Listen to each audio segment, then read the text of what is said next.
Shinpei has a dream about the incident where Ushio died and sees Sue attempting to revive Ushio and administer first aid. The next time Shinpei wakes up, he is on a ferry headed for Hitagashima, where he runs across the same woman and receives another hit on his face.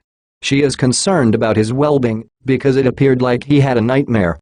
She is even more concerned about Shinpei's well-being when he remembers that it was the woman from the forest and asks whether she has ever been shot with a firearm. Shinpei checks his phone and notices it's July 22, but remembers traveling to Haruka with Mio on July 23. Then, Shinpei recalls the mystery horror book Swampman, which is set in Wakayama City and has a little girl who fears her family and friends have been replaced by replicas. He surmises that the reason he had this nightmare was because he dozed off while reading the book. Shinpei believes he had already lived through this moment before setting foot on the island. When Mio arrives to greet him, she falls into the river in a similar manner, and Shinpei notices the bike's brake cable is broken. The same day repeats itself when Shinpei attends Ushio's burial. He begins to think that shadows actually do exist as he begins to get flashes of what is about to unfold. Shinpei decides to step outside for some fresh air after preparing curry while contemplating the cut brake and whether Mio was indeed the target of a murder attempt. The policeman Tetsu then overhears something and notices Mio standing in front of the house.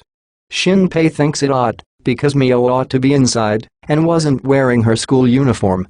Then Mio kills Tetsu by repeatedly stabbing him with a kitchen knife, causing him to know that Mio is indeed a shadow. After a brief flash, a shadow emerges from Mio's shadow and changes into Tetsu. When the shadow Tetsu touches the deceased Tetsu, a second flash occurs, degrading his body. Shadow Tetsu is informed by Shadow Mio that he is now the policeman Tetsu Tatsumura. When Mio asks for his revolver, while still acting as him, Tetsu realizes she hasn't yet killed the actual Mio and replaced her. Mio reveals that her mourning effort failed and that, if she takes her to the hospital, it will be simpler to kill her. Shadow takes the weapon. Mio says that, if she kills her right away, everyone will hear the shot and will only be scouting for today. Sue calls Shinpei at that same moment, after promising to do so earlier at the burial. Mio hears the vibration on his phone, goes in search of Shinpei, and stabs him in the neck. Tetsu worries if Mio will imitate him as he bleeds out. Nonetheless, she begins to explain that Shinpei is already something, but he is unable to hear the rest. Then Shinpei begins to float over his body. Then he is taken somewhere else, but on the way he hears Ushio's voice telling him to watch out for Mio. Then, on July 22, Shinpei awakens as he stands on Hitagashima. He steps in front of the bike to stop Mio, since he knows she would fall into the water, but he ends up falling into the water himself, and Mio leaps to save him, because he can't swim. In another scene, Hizuru, the eyeglass-wearing woman, films herself while perched upside down on a tree. She details what she ate and how long it has been since she landed on Hitagashima. Hizuru adds that she is able to think more clearly when hanging upside down, because more blood is getting to her brain. Shiori is smack in the middle of the crowd, she observes, adding that she will keep an eye on her for the time being.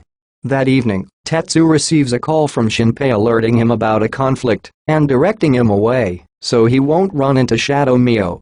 Shinpei then muses on his next move. In order to free up more capacity on his phone, he uninstalled all unnecessary applications. He then set his phone to record outside the home while he filmed Shadow Mio. Shinpei observes a change in the color of his right eye, although he is unaware of when it occurred. He decides to look in the bathroom out of concern for Mio, but is smacked in the face with the shower head for doing so. Shinpei gets his phone first thing in the morning. After that, he goes to Mio's room to show her the tape and inform her that a shadow saw her last night and is now out to get her. 3 days before to the event, according to Shinpei, Ushio also noticed her shadow. Mio affirms, believing Ushio had already told him this.